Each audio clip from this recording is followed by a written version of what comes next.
তুমি আর লবণ দিয়ে দিল। কি বানাচ্ছো তুমি? বেলের শরবত? বেলপানা বেলপানা বাবা রে, বেলপানা। এই দেখো দেখো বন্ধুরা, আমার বর আমাকে বেলের শরবত করে খাওয়াচ্ছে। দেখো, দুপুরে ভাত কম খেয়েছি, আমরা বলতে গেলে খাইনি, বেলের শরবত খাবো বলে। একটু লবণ দেবো।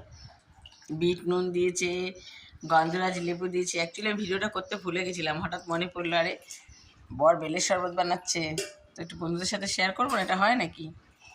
এই দেখো, একটুখানি লবণ দিলে ভালো। বিট নুন নিয়ে আসবো। দাও দিয়ে দাও। গন্ধরাজ লেবুটা দিচ্ছি, আর এই দেখো বিট নুন দিচ্ছি। হঠাৎ একবার খেয়েছি একটুখানি, হঠাৎ মনে পড়লো না, ভিডিও করিনি। দিচ্ছি। আর বেল দেখবে কত বড়টা, তো একটা বড় বেল আরো বড় ছিল, ওটা দিয়ে দিল একজনকে। এটা আমার দাদাকে দেবো, আমার দাদাও বেল খেতে খুব ভালোবাসে, আমার বাবাও খেতে খুব ভালোবাসতো।